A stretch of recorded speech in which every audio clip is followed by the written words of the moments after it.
We're interrupting entertainment tonight for two breaking news stories. First, the winter weather, which has arrived in Hampton Roads. But first, former Governor Bob McDonnell. Let's listen. Virginia here tonight. I come before you this evening as someone who has been falsely and wrongfully accused and whose public service has been wrongfully attacked. Earlier today, federal prosecutors filed criminal charges against me and my wife, Maureen, alleging that we violated federal law by accepting gifts and loans from Johnny Williams, the former CEO of Star Scientific. While I deeply regret accepting these legal gifts and loans from Mr. Williams, all of these now have been returned or repaid with interest. I have apologized for my poor judgment, and I accept full responsibility for accepting these legal gifts and loans. However, I repeat again emphatically that I did nothing illegal for Mr. Williams in exchange for what I believe was his personal friendship and his generosity. I never promised, and Mr. Williams and his company never received any government benefit of any kind for me or from my administration. No contract, loan, grant, funding, legislation, budget appropriation, regulation, board or commission assignment, or any other official state benefit. I never promised or attempted to influence anyone to give Mr. Williams or his company any official state benefits. I did not try to hide or deceive anyone about my friendship with Mr. Williams. Two independent and non-political investigations have confirmed that Mr. Williams and Star Scientific received nothing from the state, and not one penny of taxpayer money went to him or to Star Scientific during our administration. Not one penny. Star Scientific themselves publicly confirmed just last spring that it neither sought nor received any special benefits from any public official. The federal government's case rests entirely on a misguided legal theory, and that is that facilitating an introduction or a meeting, appearing at a reception, or expressing support for a Virginia business is a serious federal crime if it involves a political donor or someone who gave an official a gift. The United States Supreme Court has already rejected this radical idea, and for good reason. Because if it were applied as the law of the land, then nearly every elected official, from President Obama on down, would have to be charged for providing tangible benefits to donors. My administration provided Mr. Williams the same routine courtesies and access to state government that I and every other governor before me afforded to thousands of individuals, companies, charities, and other organizations, whether they were donors or not. No other elected official has been successfully prosecuted for such conduct. Yet federal officials in Washington, in their zeal to find a basis for charging Maureen and me, have decided to stretch the law to its breaking point in this case. My fellow Virginians, for 37 years, I have loyally and enthusiastically served my country and my state as a United States Army officer, as a prosecutor, as a member of the Virginia House of Delegates, as the Attorney General of Virginia, and for the last 4 years as your governor. Serving as governor has been the highest professional honor of my life, and I have given my heart and soul working tirelessly for the good of the people of Virginia. My actions over the past 4 years were completely dedicated to providing common sense and compassionate solutions to the challenges that face the people of Virginia.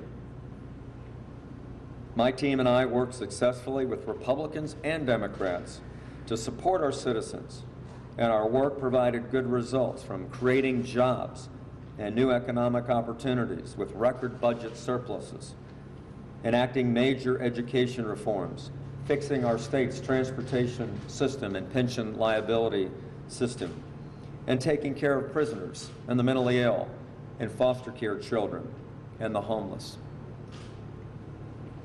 Although the federal investigation of my family has been indescribably agonizing over this past year, I believe that the facts and the law are clearly on our side. And we will face these false allegations with strength and firm resolve.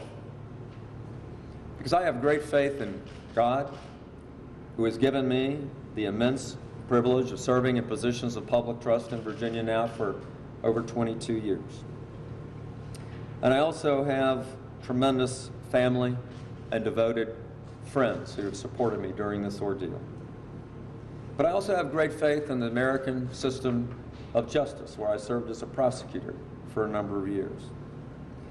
I will use every available resource and advocate that I have for as long as it takes to fight and prevail against these false allegations and the unjust overreach of the federal government. There's no way for me to fully convey how much I appreciate the ongoing steadfast support and encouragement that I have received over the many months, including today, from family, from friends, and from people who I've worked with for 37 years in public life.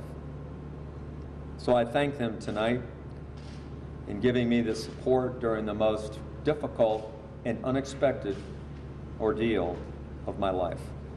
My family and I are most grateful for your prayers and for your affections. Thank you very much for listening to me. I appreciate it.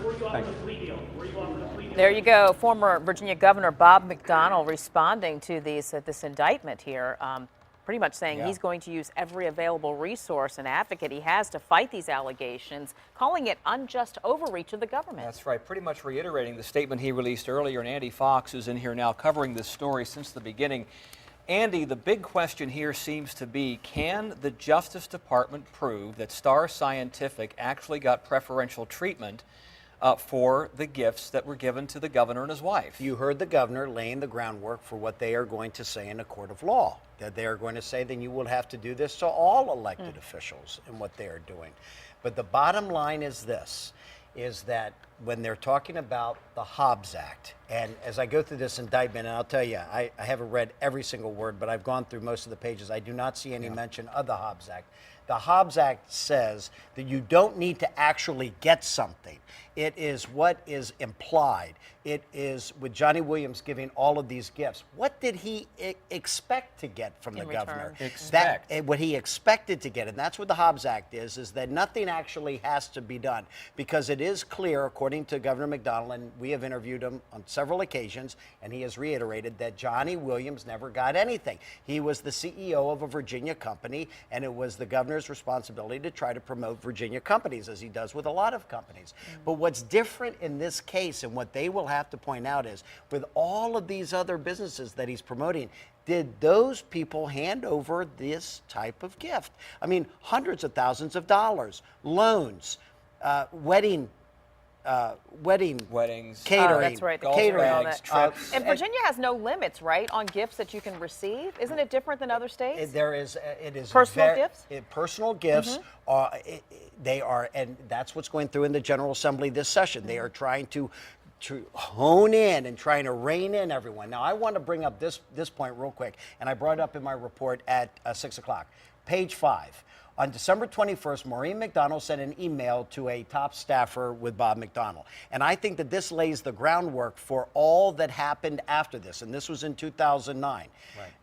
Maureen McDonnell emails to the staffer. I need to talk to you about inaugural clothing budget. I need answers. And Bob is screaming about the thousands I'm charging up in credit card debt. We are broke, have an unconscionable amount in credit card debt already, and this inaugural is killing us. I need answers, and I need help, and I need to get this done. Maureen McDonnell subsequently told Johnny Williams that she could not accept the dress at that time, but that she would take a rent check from him. So at that point in 2009, They knew the difference about what you could do and what you can't do. right. And there's a lot of things that came after that that they will have to explain. And you have to disclose it. And that they will have to disclose it. But at that point, on December 21st, 2009, before he was even sworn in as governor, they knew what was right and what was wrong. What about repaying the gifts and loans back with interest? How Oh, much that's right. weight He will said he that did that. carry? Well, the critics of this will say, yeah, you did that after you got caught. You know, would you have been doing this? When you go through this indictment, there's very expensive golf trips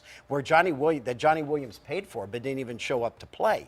So the bottom line is going to be, what did Johnny Williams expect to get?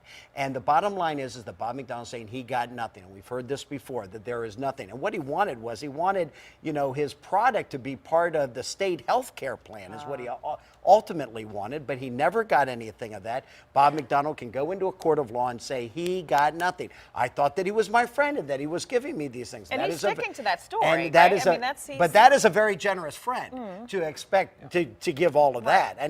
And Johnny Williams was giving, and the indictment is full of the McDonnell family holding out their hand, trying to get this and that from Johnny Williams. That's in the indictment. Yeah. And Johnny Williams gave them a lot of things. And, you know, you kind of left, you know, it was like the McDonnell family was, you know, with no disrespect to the McDonald's, was kind of working Johnny Williams, you know, because they kept getting That's all what these things. prosecutors allege. They're going to say, you know, that it goes case. back to the Hobbs Act. Now, it's not mentioned in here specifically, but they're going to say, number one, nothing does need to be done for Johnny Williams. It was what he was expecting that is the crime. That's the Well, key you've been word. following this from the beginning. You will continue to follow this for us. They're going to be in Andy? court Friday morning. We'll be there. All And right. we'll have the latest tonight at 10 o'clock on Fox 43 and, of course, Wavy News 10 and 11.